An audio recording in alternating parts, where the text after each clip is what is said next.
Soften the knees and bend slightly forward from the hips. Lower the head back, little crown rise, and back round. Sink the shoulders, spread the palms.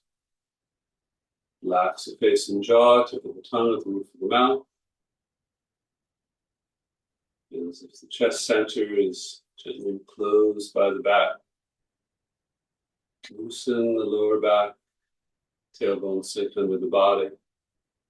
The tip of the tailbone lift gently, activating the pelvic floor. Release the weight down through the legs, feet spread. And lightly grasp the floor. The breath begin to collect in the abdomen. We'll rock the weight gently forward and back, 70%. Pressing and grasping the floor. Pressing and grasping happens automatically with the weight shift. Not adding any effort. Feet. Warming up the ankles, calves, shins. Side to side, same 70-30 weight shift. Release the hips. Relax right down into the ground. Gently maintaining the upper body posture.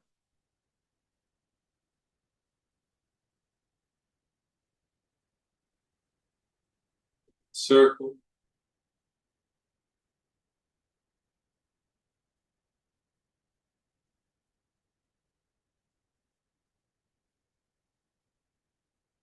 Pause and reverse. Circling up from the hips as well. Even affecting deep abdomen, back.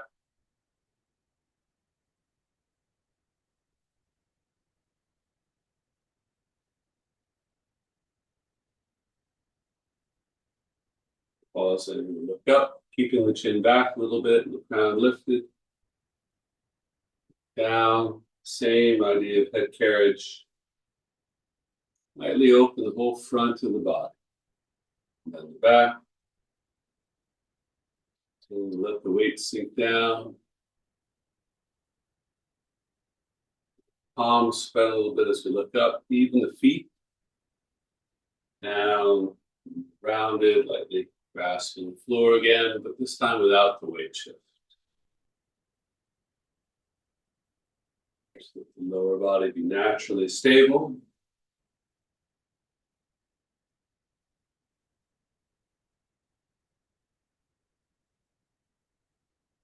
Side.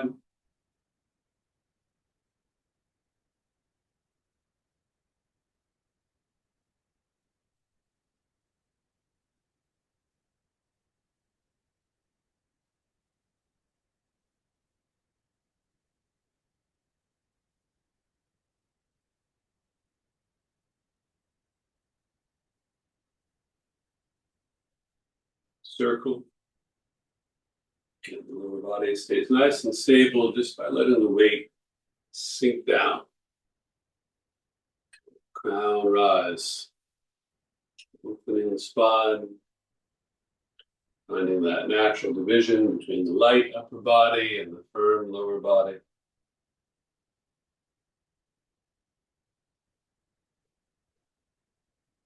It's the first yin-yang division, Tai Chi, upper and lower.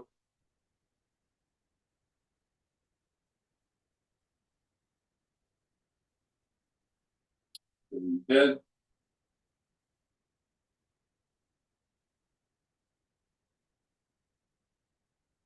Work down through the neck, into the upper back and chest. Gradually down through the chest. Down through the ribs. Through the waist. Everything below the focus of the twist staying stable.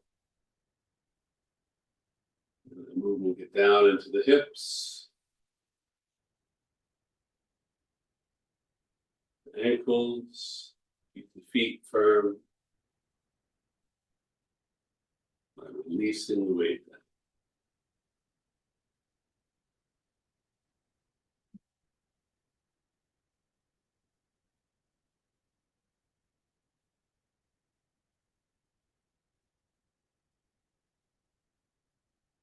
Just open up that back hip. Lift the toes and lift the heel.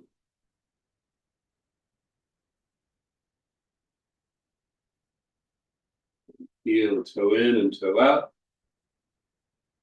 And work from the ankle, and add the wrists as well. Not much other movement. And turn the sole of the foot in and out.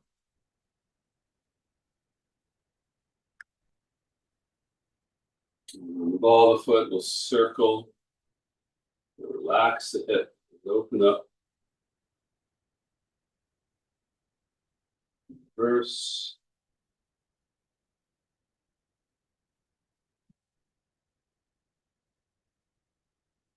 Side.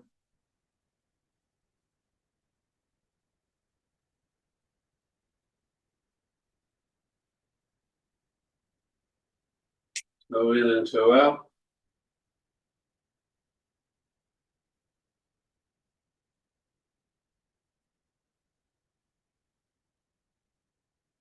Sole in, sole out.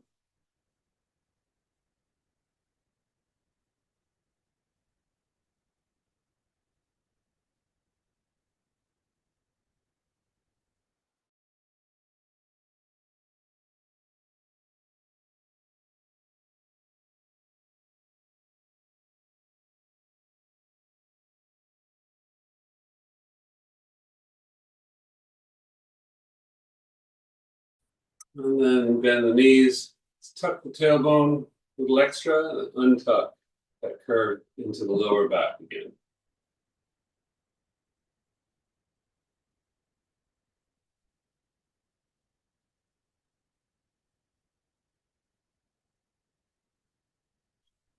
Up one hip, let the other one rise.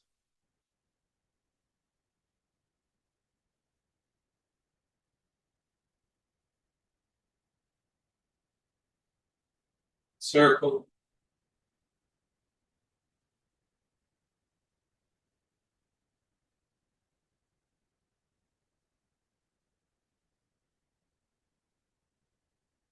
Reverse.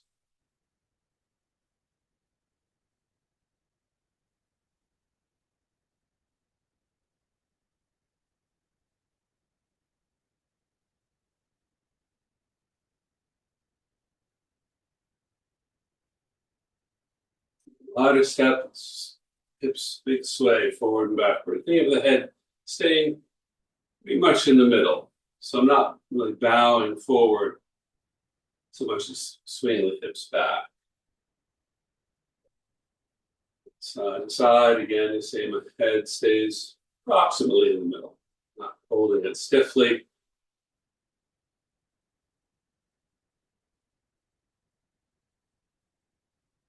Not a big weight shift here. Circle. As I do this, giving the deep abdomen a little attention, trying to feel those subtle changes in pressure as I evolve. The relationship between the movement in the hip joints here and what I feel happening deeper in the abdomen and up through the lower back.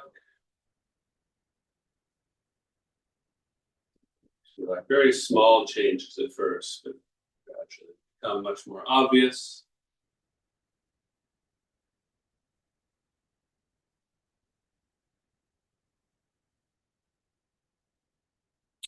Weight shifts here in the wider stance, horse riding stance in 70-30. A few turns in from the hip. Everything from above the hip is just riding along. There's no waist twist. I'm not leading with my shoulders or even with my head. My head just rides along. Add that turning and shifting together. Really relax through the back hip, right down through the leg. Keep that back foot planted, little toe down, the heel down. So while there's only 30% of my weight on that leg, that 30% is evenly distributed throughout the foot. That's pretty important. Figure out how to relax the hip to sit the foot properly. It's a big part of this. Dropping the tailbone under is part of getting the hip to release, right? Keeping the chin back and the head up is a little bit of how we drop the tailbone, right? So the whole thing trickles down from the top. Reverse that turn, so shift to one side and turn to the other. You'll see that the arch of the legs is maintained. You never have one foot falling in or one knee falling in.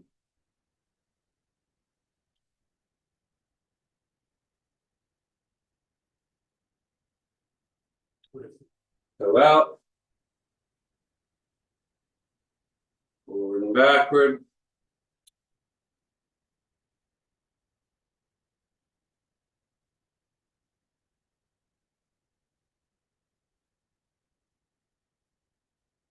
And then turning. Yeah. So bringing the hips square, perpendicular to the angle of the front foot. Right? So if my front foot's pointing this way, right, the hips are going to turn so they square up, or as close as I can get. Right? So I don't want to force that. It takes an awful lot of relaxation in that hip, right? As well as a little extension in the back leg to get the hips around. So as close as I can get without feeling like I'm forcing it. And dropping the tailbone under is a big part of that. This is the bow stance as we push forward. So I'll start with just the weight shift again. Just start to relax that back hip a little bit before I challenge it extra, and then add the turn.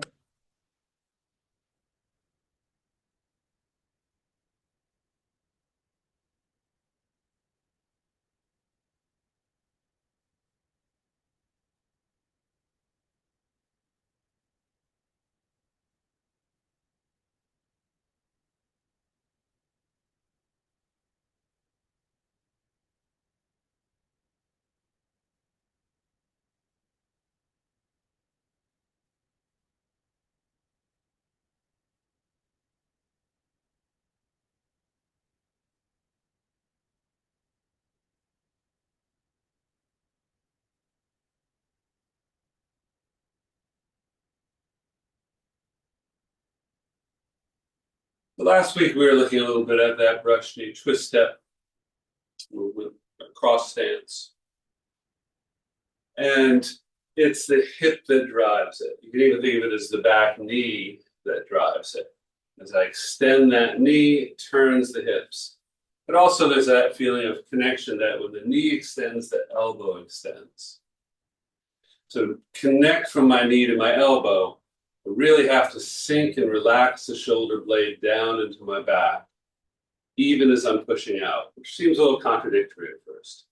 Just as like I'm going to sink and relax that hip, right, as that leg is extending, which ends up pushing my foot into the floor a little bit. So it seems like I'm moving away from that back leg, but as I do, the foot's actually becoming a little firmer on the floor because the knee is, right, directing a push down there. The tendency is to want to reach my shoulder blade forward. And that's where the problem comes. And right away I start to twist at the waist, and everything sort of bunches up in my shoulder, and my hip starts to come up, and my weight isn't sinking down.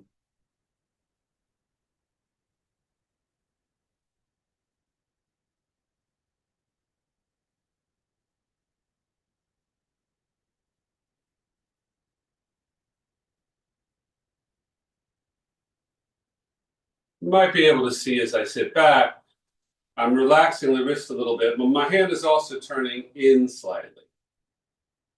So the little finger is lower than the index finger. It's not that important at this point, but one thing that does for me is it makes it a little easier to sink my shoulder and drop my elbow. So that way, as I push out the arm, the hand is rotating a little bit, right? Palm sort of in facing me to facing more forward, but never flat forward. And I'm never hyperextending my elbow. My elbow's never completely straight. It stays a little soft. So that push in the back leg, the straightening of that knee, should feel a little stronger than the straightening of the elbow. Feeling of they're connected, but what I feel in the upper body should definitely feel a little lighter. What often happens is people are pushing too hard in the upper body, and then the lower body becomes light.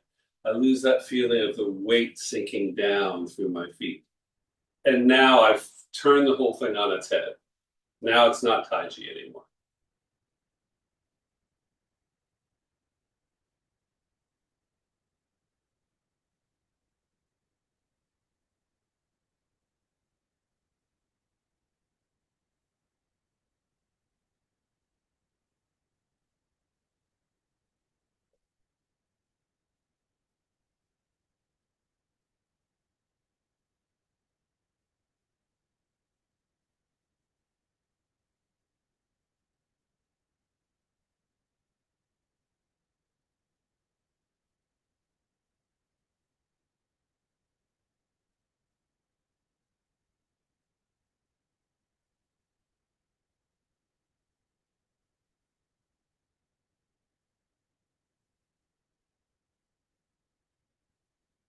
So we can talk a little bit more about the shoulders, because that's really essential here.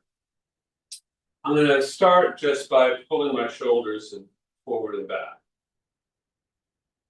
And as I do this, I'm aware of this area, what we usually think of as the shoulder, but really I want to put a little more attention to the shoulder blade down here.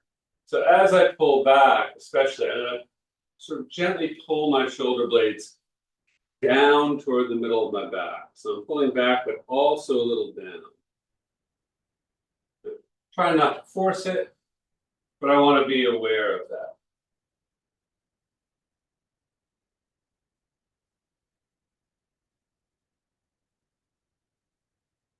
So it's not so much a sort of pinching my shoulder blades together feeling as a sort of drawing them down towards the same spot. Less of a pinchy squeezing feeling.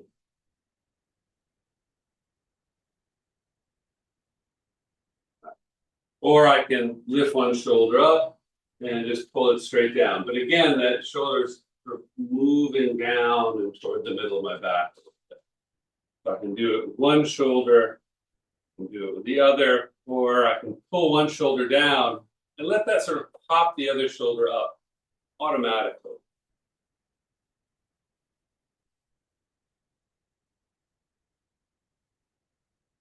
And then I can combine those movements to shoulder roll.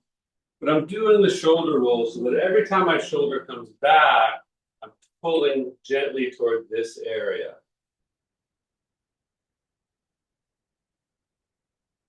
Below, right, to the center of the shoulder blades.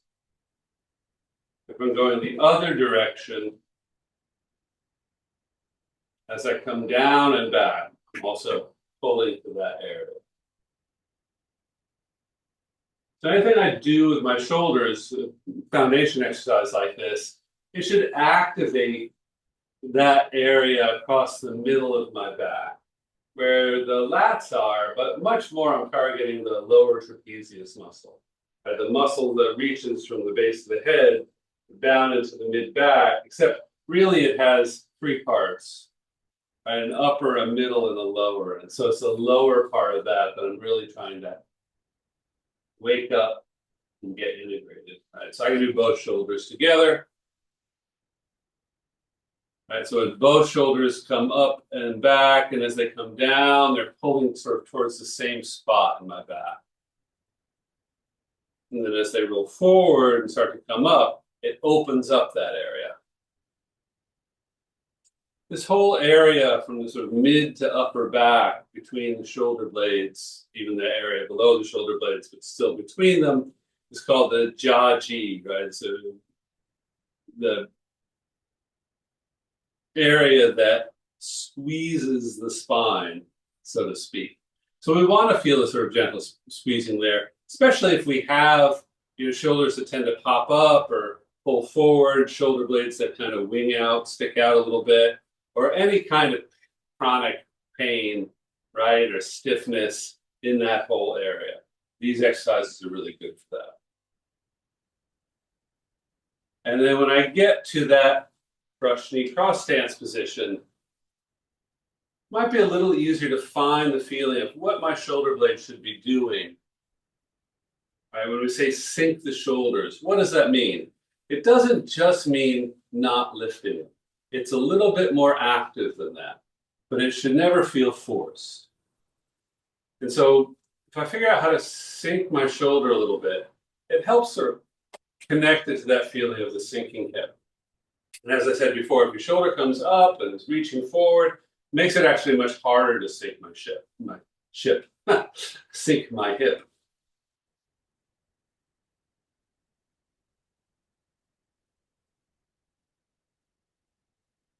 As I said last week, the lower hand sort of gently pressing down. So there's a little elbow extension there too. It's a more subtle feeling.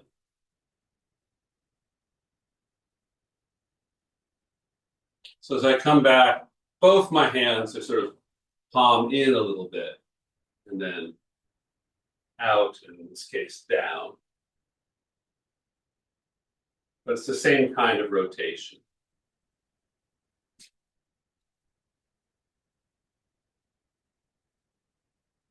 Coming back, loading that leg. And when I sit back, the front knee stays a little bit bent.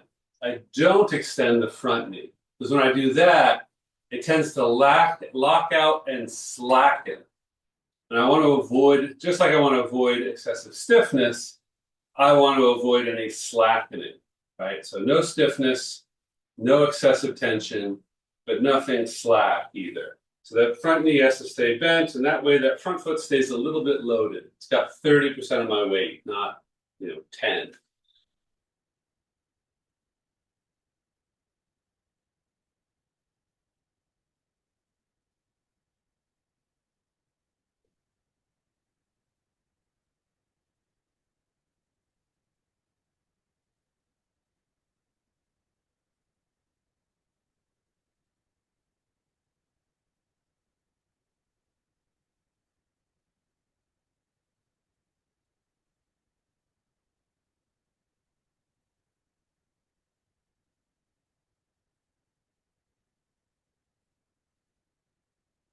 Again, we're going to put this together with the walking, but in the way I'm shifting the weight, sort of loading and releasing back and forth, it's already really kind of form of stationary walking.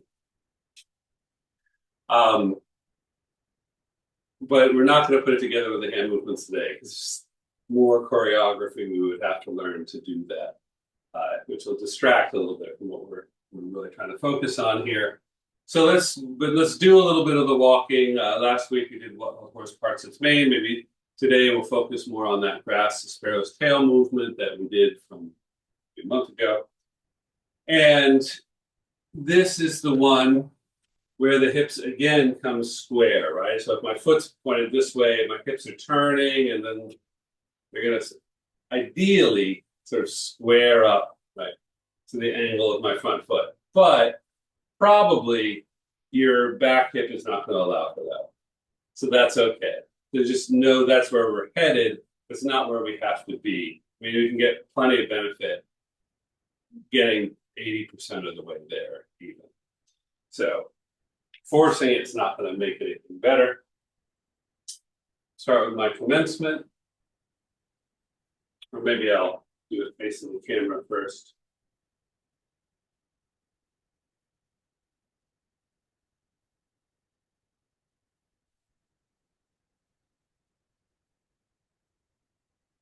So if I turn to the side a little bit, that back hip opens like a hinge. Shift the weight. Back hand and back foot come in together. I'm looking a little to the front already to get ready for my step. Step out. So here you can see where my hips, right? Tuck in my shirt maybe. My hips are coming around, so my belt buckle ideally would be pointing forward like that front foot. Now, if it's a little bit off, that's fine. but try not to let your shoulders get ahead of it. Your hips aren't making it around. Don't make up the difference in your waist or shoulders.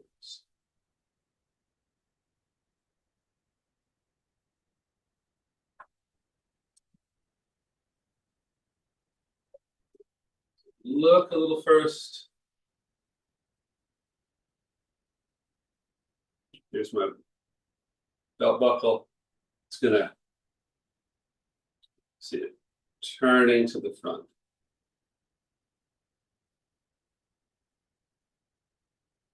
And see the thumb of the middle finger, or the thumb of the front hand.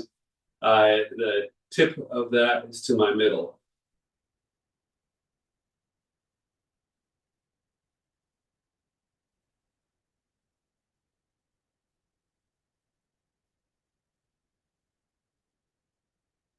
If I do it from the side.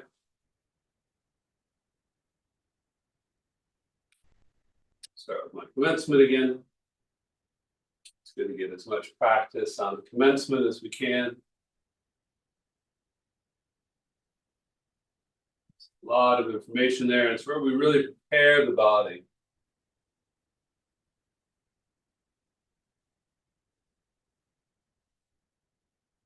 For the form. Turn out.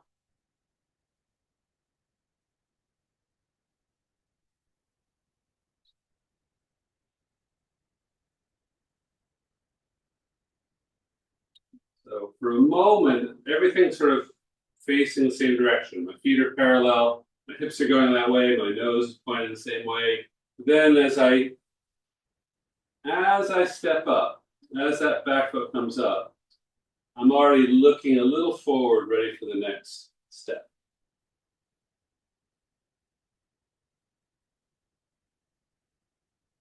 So if I'm looking forward, it means the rest of my body is also starting very subtly to twist. So my belt buckle already is a little bit headed in that direction. Makes that step much easier. Makes it much easier to get a hips width step, body width step.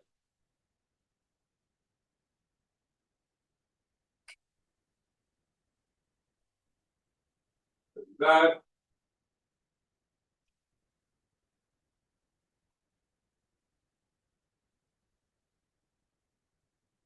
A little to the front when I step out. My belt buckle is already sort of split, almost splitting the difference between the angle of my feet. So there's not as far to go at the end. Toe out, step up, a little to the front. So the back knee is extending again. That's helping my hip turn. And it's coordinated with the weight shift.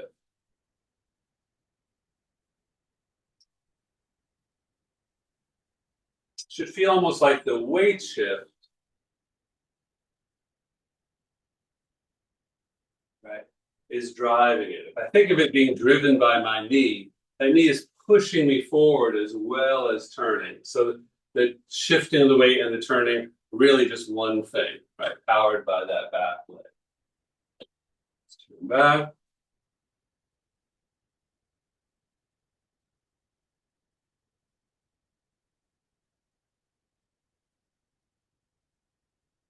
And then again, in this position, I feel that gentle movement of my shoulder blades down in toward the center of my back.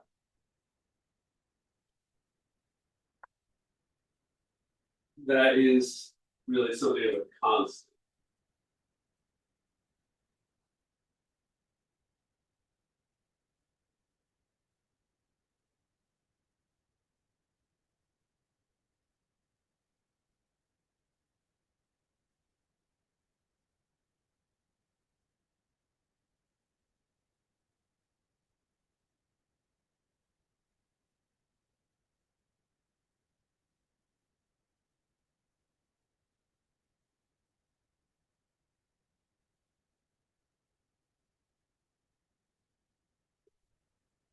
Halfway back.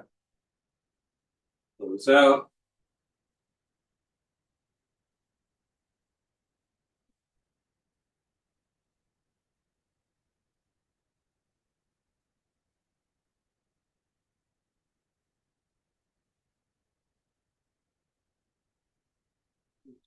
Shake out the arms and legs.